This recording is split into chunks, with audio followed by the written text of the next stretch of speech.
Oh yeah, les gens. Bien le bonjour à vous. C'est Seb. Et oui, enfin un nouveau test. Décidément, faut voir que j'en fais un une fois par mois. Mais oui, ça y est, enfin, nouveau test.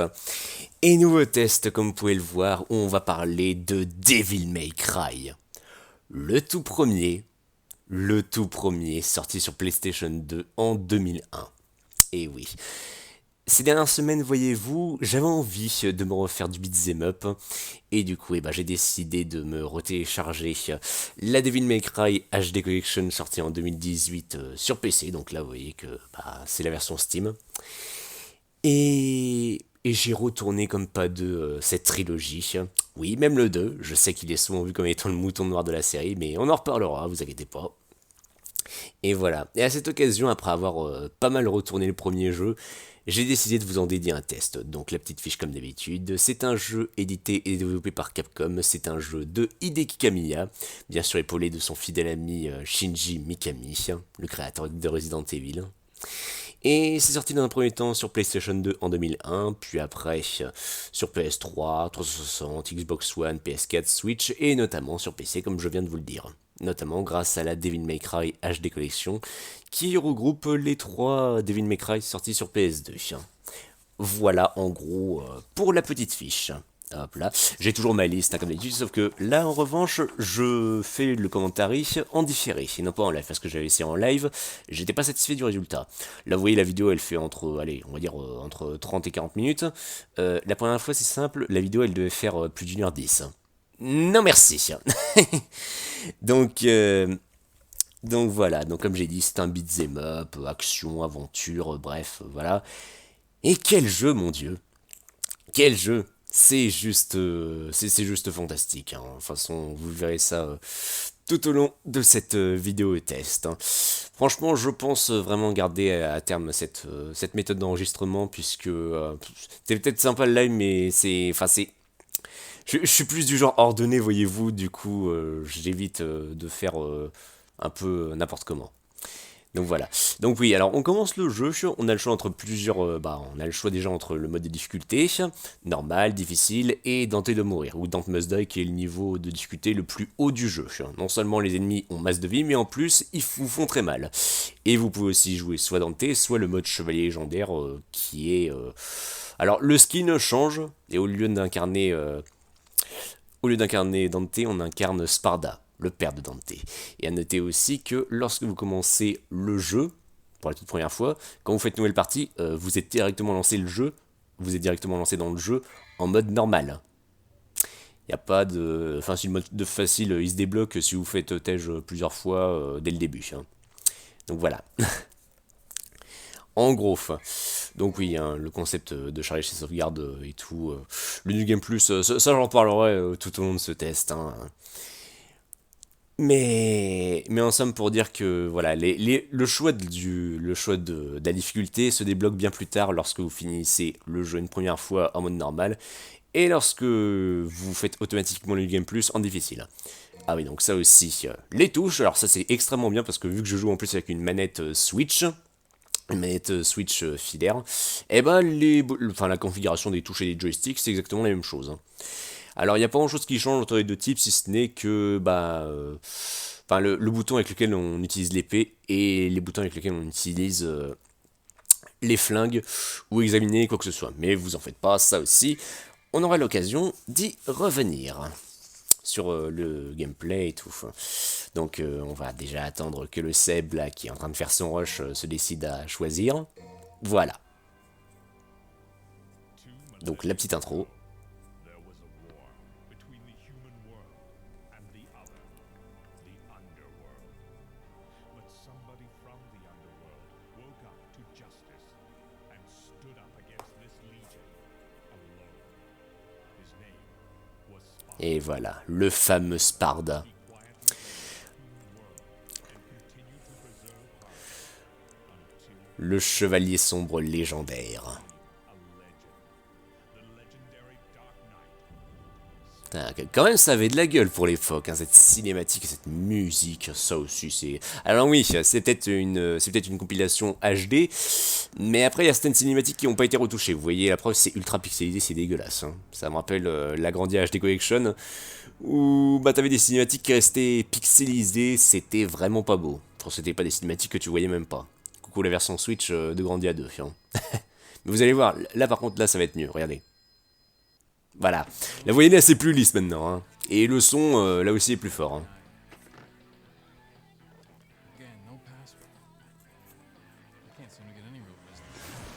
Oh, la moto à la Akira, quoi. Ah, Dante. Quel charisme. Même pour le premier jeu, putain.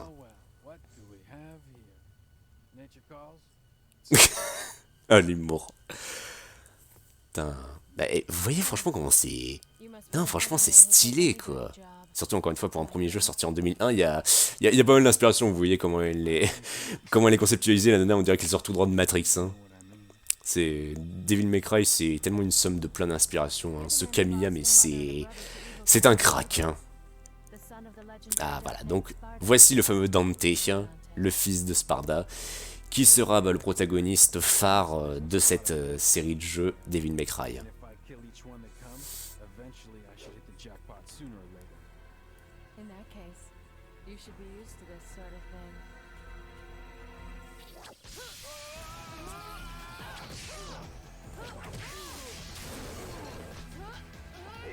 Ah bah ça commence bien, dites donc.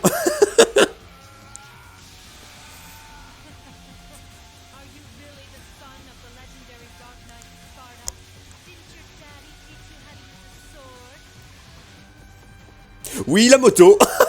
Carrément, elle balance la moto.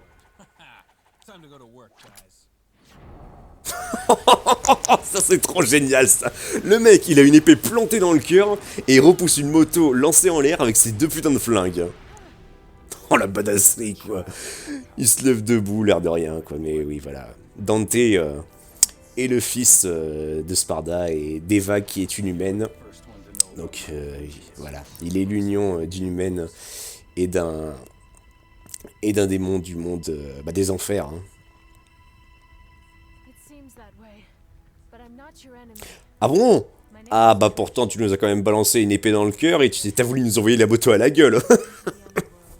Oui mais finalement je suis pas votre ennemi.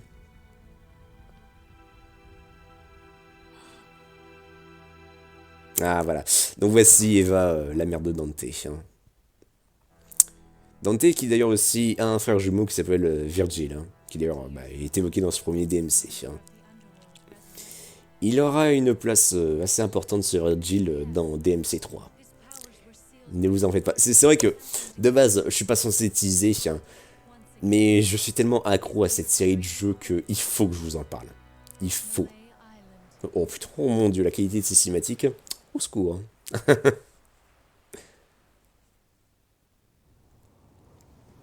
Ah, c'est quand même mieux de pouvoir commenter en différé pour tout ce que j'ai à dire.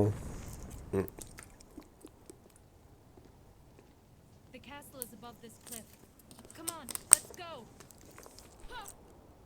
Eh ben, sacré jump. Hein. Donc voilà.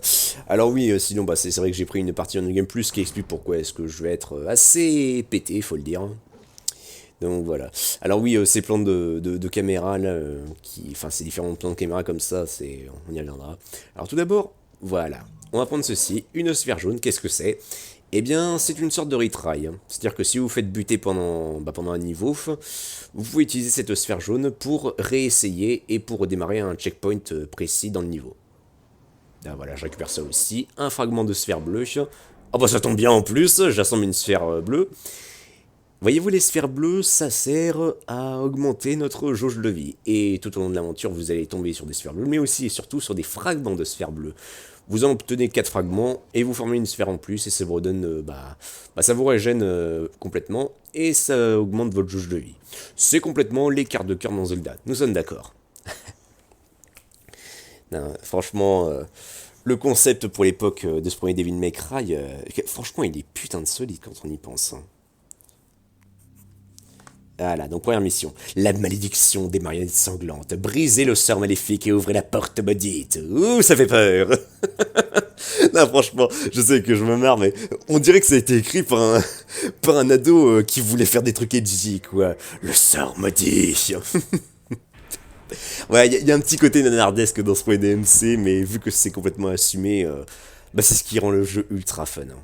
Voilà, donc, encore une fois, ça a vraiment de la gueule pour l'époque, hein. Donc voilà, donc là en fait, j'ai ramassé une sphère rouge. Ah bah tiens, j'en profite pour vous montrer justement le menu principal. Donc je vous ai montré les sphères jaunes, les sphères bleues. Je vous ai... Alors, regardez tout en bas à droite, on a un compteur avec 2097, c'est notre compteur de sphères rouges. Et les sphères rouges, c'est ultra important, parce que ça va nous servir de monnaie pour plein de choses. Et les sphères rouges, on peut en glaner sur le chemin, en cassant des trucs et des éléments de décor à droite à gauche, mais surtout aussi en dézinguant des ennemis. Voilà, voilà. En somme. Et sinon, ouais, je sais pas pourquoi ce que je... Ah oui, voilà. On va aussi en profiter pour vous montrer les différentes sections de ce menu principal. Donc, les actions de base que veut faire Dante, mais aussi les actions et compétences que peut utiliser Dante avec ses armes démoniaques, notamment Alastor et Ifrit, hein, qui sont des armes que vous allez récupérer au fur et à mesure que vous allez avancer dans le jeu. Hein. Et vous avez deux types d'armes. Vous avez les armes démoniaques qui sont les armes corps à corps avec Alastor, Ifrit. Forsage, c'est l'arme de base. Mais vous avez aussi les armes à feu. Notamment bah, le double pistolet et Bonnie Ivory, et ainsi que plein d'autres trucs. Alors il me semble qu'il me manque... il doit me manquer une autre arme à feu, je sais plus. Donc ouais, la carte. Le dossier, bon alors ça, la mission c'est pour nous rappeler quel est notre objectif dans la mission en question. Et ennemi, bah c'est le bestiaire, hein, pour en savoir plus sur le bestiaire. Ah oui, donc là j'ai fait un espèce de taunt en appuyant sur la gâchette de droite. Alors il y a aussi le menu pause, qu'on appuie avec le bouton back je crois. Donc ça c'est les résultats finaux, pour savoir quelle note vous avez au cours des différentes missions. Donc vous voyez qu'il y a 23 missions en tout dans le jeu, ainsi que des missions secrètes. Alors faut les trouver, hein. Dans certaines missions vous avez des petits défis secrets à relever. Genre essayer de combattre les ennemis en un temps imparti, ou combattre les ennemis sans se faire toucher. Et vous êtes récompensé en sphère rouge ainsi qu'en sphère bleue. Réinitialiser c'est pour revenir à l'écran titre. Et sauvegarder, ça sert à sauvegarder in-game. Et bon, les options, ça j'ai pas besoin de revenir dessus, hein. Mais le mode sauvegarder, quand vous êtes en pleine mission, ça ne sauvegarde pas votre progression dans le niveau. C'est-à-dire si vous êtes pas loin de finir le niveau, si vous rechargez votre sauvegarde, vous retournez au début de la mission. Mais par contre, tout ce que vous avez obtenu, c'est-à-dire les sphères bleues, les sphères rouges, ou même les différents équipements, tout ça c'est sauvegardé. Donc c'est pas plus mal si vous voulez farmer. Alors oui, là c'est vrai que ça change comme ça tout d'un coup, mais là j'ai ouvert une porte rouge qui, voilà, pour s'ouvrir, demandait un certain nombre de sphères rouges. Bon là, vu que j'étais pété de sphères rouges, vu que je suis en e-game plus, je l'ai ouvert facilement.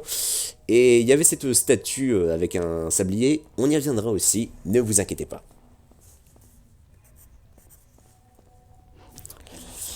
Donc oui. Alors oui, si vous avez vu que je faisais double saut à un moment donné, c'est une compétence qui peut s'acheter.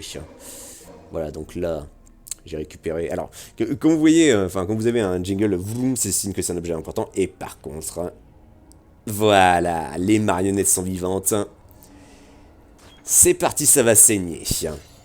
Donc je vais pouvoir un peu expliquer le gameplay. Donc voilà comment ça se passe. Vous avez des ennemis à battre avec une musique qui se déclenche. Et tant que la musique ne s'est pas estompée, et tout simplement, c'est signe qu'il y a encore des ennemis aux alentours.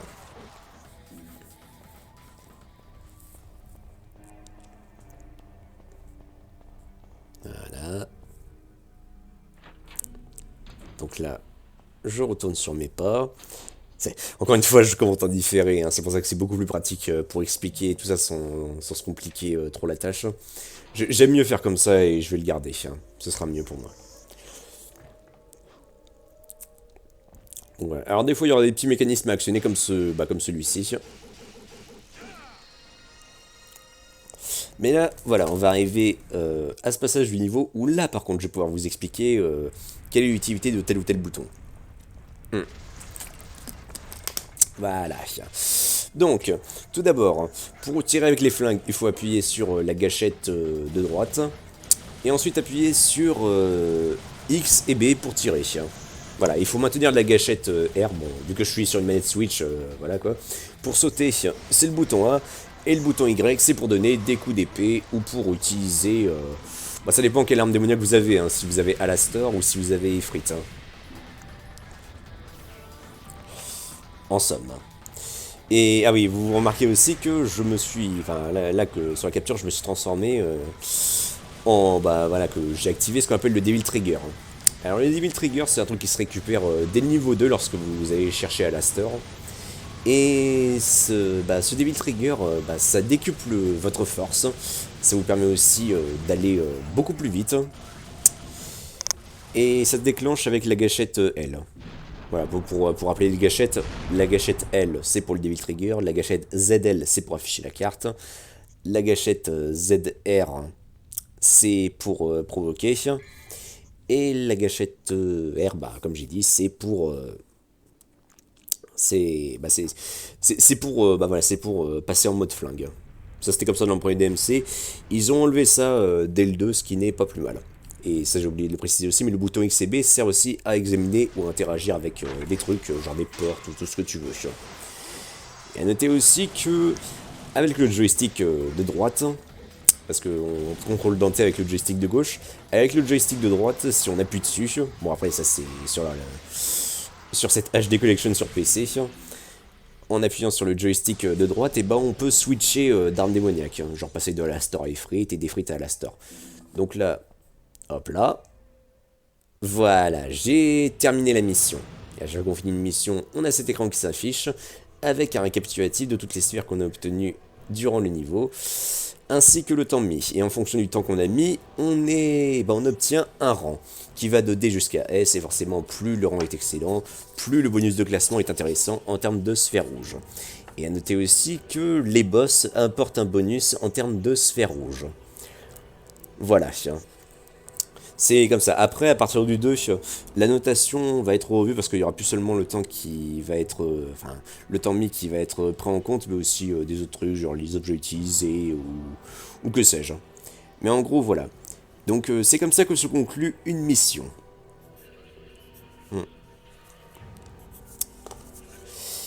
Et donc ouais, à chaque fois que vous avez fini une mission, vous avez deux choix. D'abord, sauvegarder, pour sauvegarder votre progression, donc n'hésitez pas à le faire.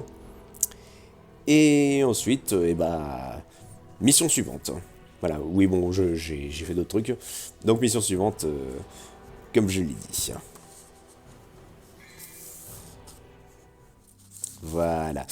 Et donc c'est parti pour la mission 2. Alors, on a deux choix là aussi, soit on débute directement la mission, soit on va dans Power Up qui est la boutique. Et là, c'est là que nos sphères rouges vont servir. Si la capture veut bien se le mettre... comment je parle moi? Ah oui, aussi un truc que j'ai oublié de préciser, c'est que... Enfin non, je préciserai plus tard. Là pour l'instant on va rentrer dans la boutique. Voilà. Donc là, on a plusieurs choses qu'on peut acheter. Déjà des objets de soins et de soutien, mais surtout aussi des compétences pour Alastor et pour Ifrit.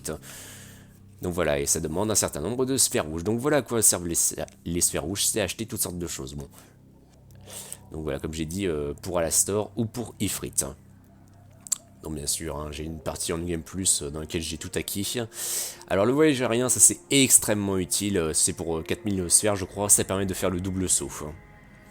Ce qui n'est vraiment pas plus mal.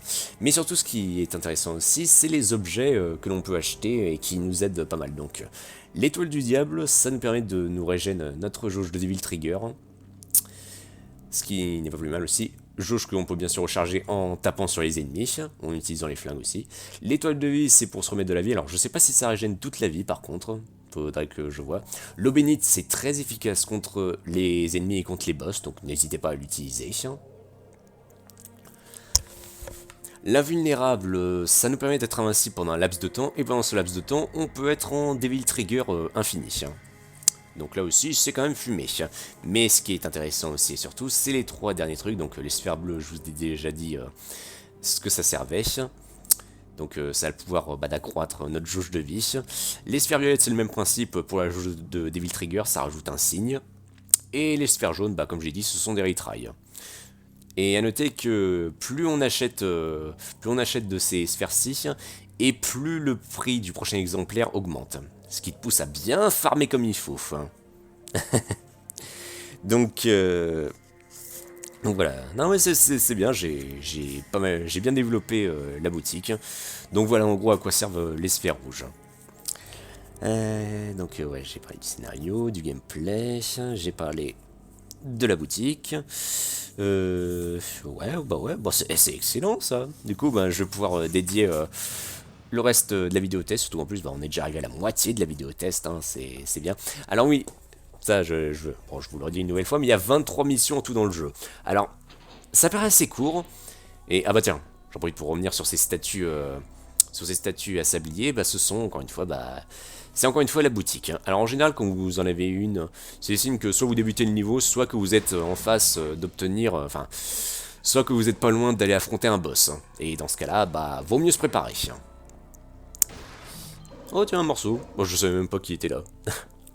Mais voilà, mais comme j'ai dit encore une fois, il y a 23 missions. Alors, c'est vrai que, bon, encore une fois, ça dépend de la durée de vie. Hein. Enfin, la durée de vie, elle est variable. Ça dépend non seulement comment dire, de la difficulté que vous avez choisi. Et ça dépend aussi de votre maîtrise du skill, enfin de votre skill et de la maîtrise, enfin et de votre maîtrise du gameplay. Mais c'est surtout aussi de si vous connaissez bien le jeu. Si vous connaissez bien le jeu comme moi, bah allez, on va dire entre 3 et 4 heures, c'est bon, vous avez terminé l'histoire de base. Mais pour autant, encore une fois... alors comme j'ai dit, il y a 23 missions, mais la durée est variable. Hein. Il y a certaines missions qui se font très très vite et certaines qui... Oh, stylish. Ah oui, ça c'est pas mal ça, alors oui. Alors suivant les différents mouvements que vous faites, surtout quand vous attaquez avec l'épée, et bah vous avez une, comment dire, un rang de style, si je peux appeler ça comme ça, qui va de Joule, puis après Cool, et puis après... après il y a B, ah voilà, bravo, ensuite il y a A, je sais plus ce que c'était déjà, et pour finir par stylish. Hein. Et en fait, ce rang de style, ça vous permet de... c'est ce qui fait que les ennemis vont lâcher beaucoup plus de sphères rouges. Hein. Bon alors c'est vrai que ce concept de rang de style, il est un peu brouillon. Il sera... on va dire qu'il sera un peu revu dans DMC2, mais il sera beaucoup plus clair dans DMC3.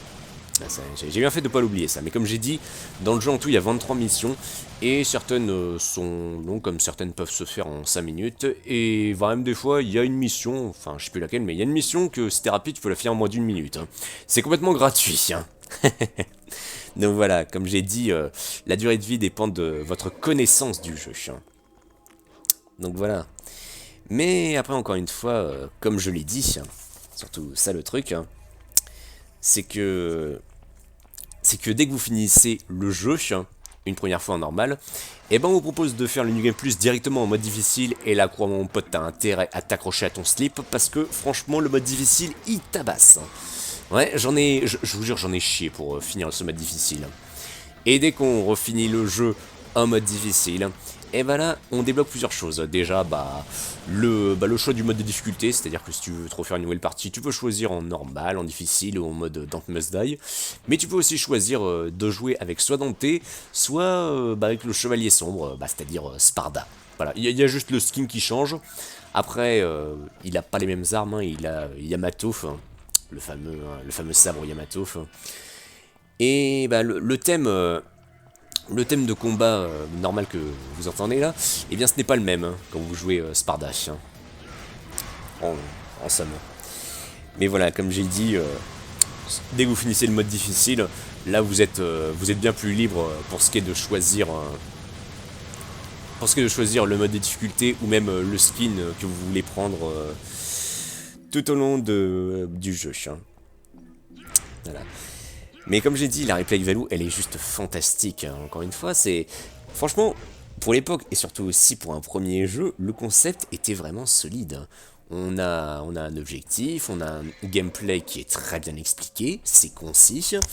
On a le truc des sphères rouges qui nous sert de monnaie, qui d'ailleurs inspirera plus tard Bayonetta, justement par son même créateur, hein, Hideki Kamiya.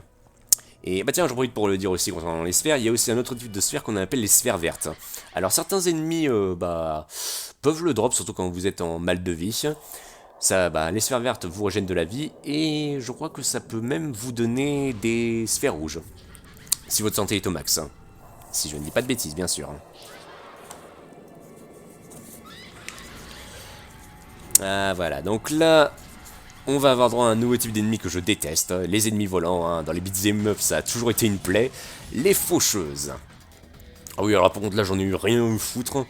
J'en ai vraiment eu rien à foutre. J'ai utilisé le fusil à grenade. Bon alors, on le récupère extrêmement tard. Hein. De base, c'était pas censé l'avoir la mission 2. Hein. Ouais, bon, après, une chose à savoir, c'est que lorsque vous sautez, vous pouvez aussi utiliser votre épée pour faire une frappe aérienne. Ou vous pouvez aussi utiliser vos armes à feu.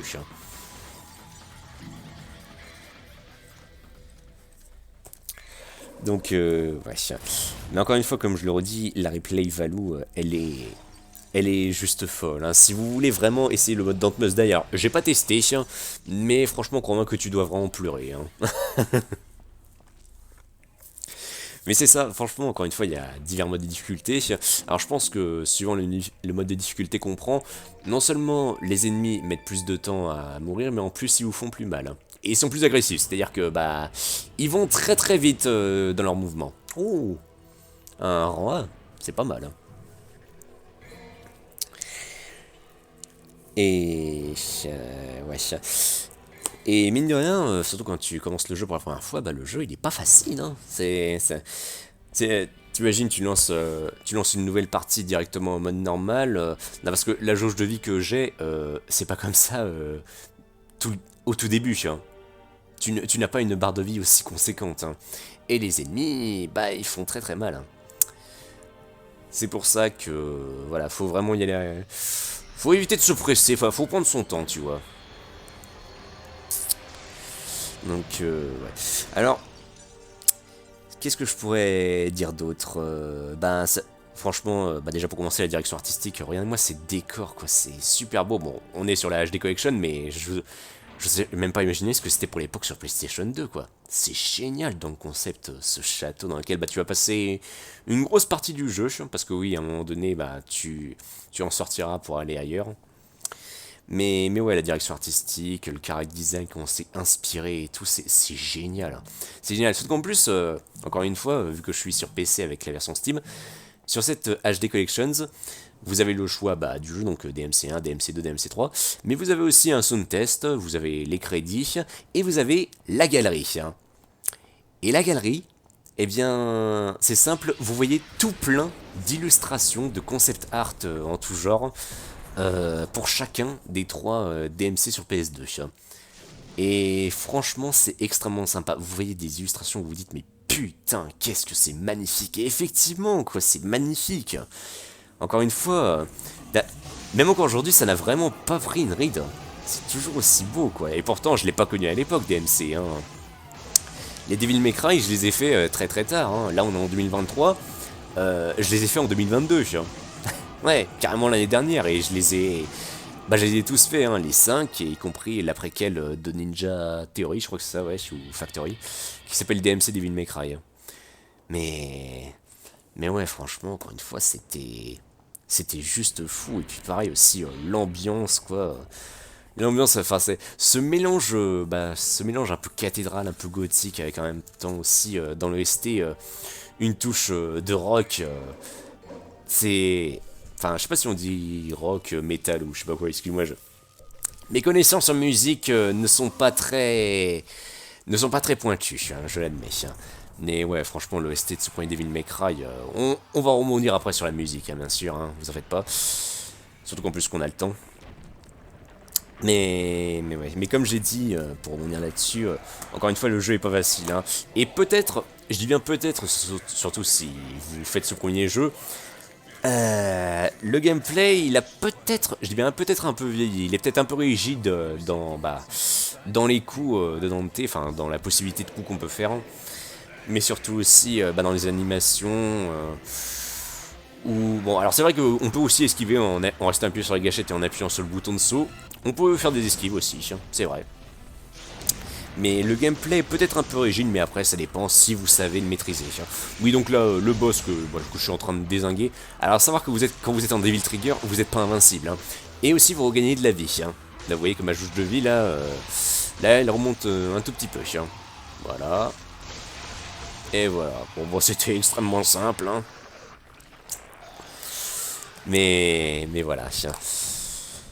Donc, on a vaincu le boss. Et bien sûr, dès que tu bats un boss, ou plutôt un mini-boss, je dirais, eh bien, bah, on fait le plein de sphères rouges.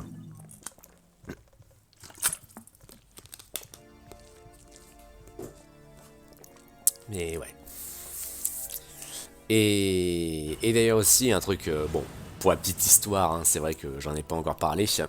Ceux qui s'y connaissent sur Devil May Cry le savent, mais pour les néophytes, et bah vu que Devil May Cry c'est un jeu de chez Capcom, à la base, ce premier DMC, c'était un prototype pour Resident Evil 4.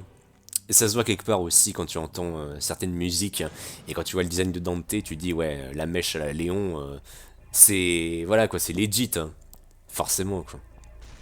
Puis bon, le concept de château, bah c'est un peu ce à quoi on a eu droit dans Resident Evil 4, le passage du château, avec une certaine pièce extrêmement short. Alors oui, c'est vrai, le boss il est revenu, alors vous pouvez le buter si vous voulez, vous n'êtes pas obligé, mais bon, ça fait toujours plein de sphères en plus, donc c'est pas négligeable. Mais c'est ça que j'adore avec ce jeu, c'est que c'est vraiment mais du bon gros bourrin, quoi. Enfin, c'est puissant, quoi. C'est vraiment jouissif comme jeu,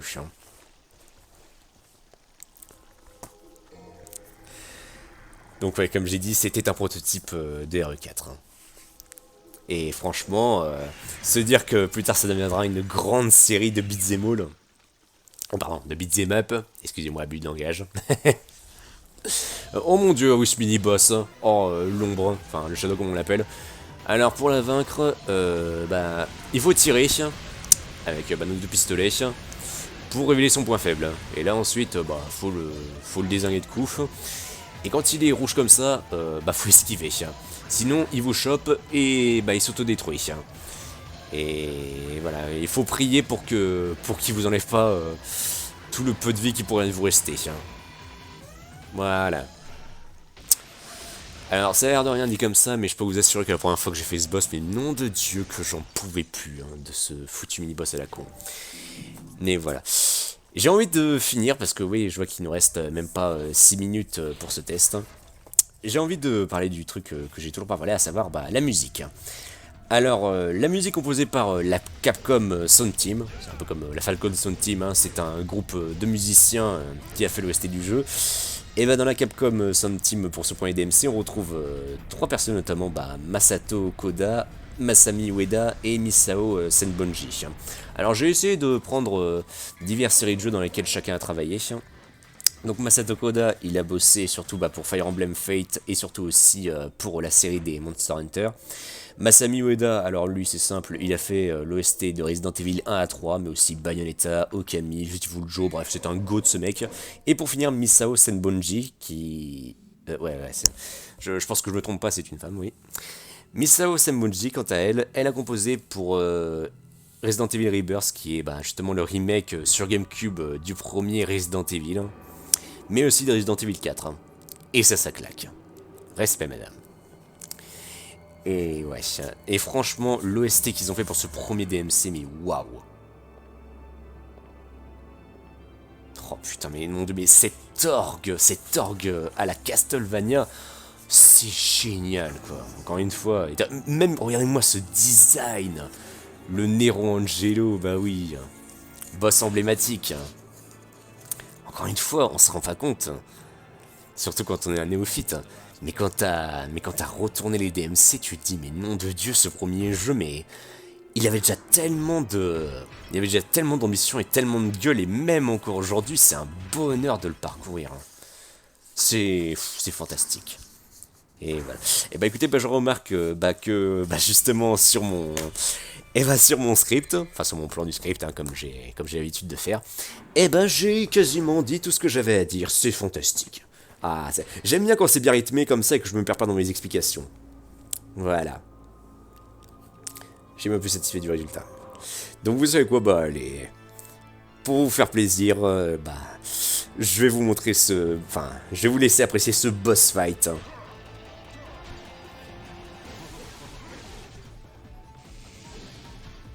Putain, avec la musique. Donc le but, c'est de le frapper et aussi d'attendre que... Alors oui, quand vous êtes en Devil Trigger, vous pouvez briser sa garde et l'enchaîner. Aussi. Encore une fois, quand vous êtes en Devil Trigger, vos mouvements sont plus rapides. Alors cette esquive... Pourtant, cette attaque-ci, c'est la plus simple à esquiver. Voilà, donc il faut esquiver ses coups. Et dès que sa garde... dès qu'il baisse sa garde, il faut en profiter. Il a à peu près les mêmes mouvements que Dante. Putain, mais franchement, encore une fois, la musique, s'il vous plaît.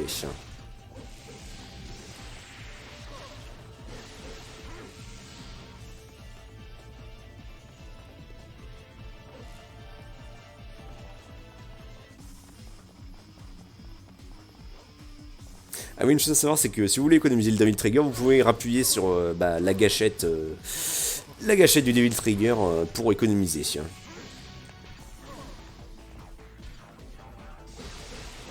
Et voilà.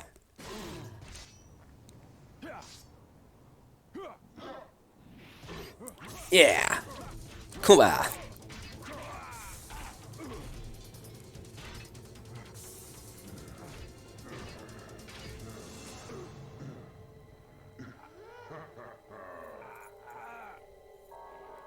Ah, l'amulette de Dante. Ah, mais encore une fois, je leur dis, mais mon dieu, mais ce boss, il est tellement bien. Non, mais le character design, encore une fois. Bon, après, il y a certains boss qui sont assez moches, je dois dire. Mais celui-ci, le Nero Angelo, mais OMG, quoi. Et bah voilà. Donc on a vaincu ce boss. À savoir aussi, c'est que, bon, un petit truc que j'ai à dire concernant les boss, c'est que on sera amené à battre les mêmes boss à maintes reprises. Genre, vous voyez le Nero Angelo, on doit se le farcir facilement 3 fois, je crois. Donc bon, c'est peut-être un peu aussi le point noir de ce DMC, c'est du fait que tu te retapes, t'as souvent tendance à te retaper les mêmes boss, et c'est un peu gavant, j'avoue. Mais voilà. Bon bah écoutez, c'est fantastique, j'ai dit tout ce que j'avais à dire, donc voilà, je vous ai déjà montré 4 missions, je vous en montre pas plus. Si vous avez envie de faire le jeu, je vous y invite vraiment, foncez, jouez au Devil May Cry, c'est une série de beat'em up, mais génial. Franchement, c'est génial. Je vais vous laisser là, j'espère que cette vidéo test vous aura plu, ça m'a fait plaisir, vous m'avez manqué, et à très bientôt pour d'autres tests. Allez, d'ici là, portez-vous bien, et à la prochaine. Ciao!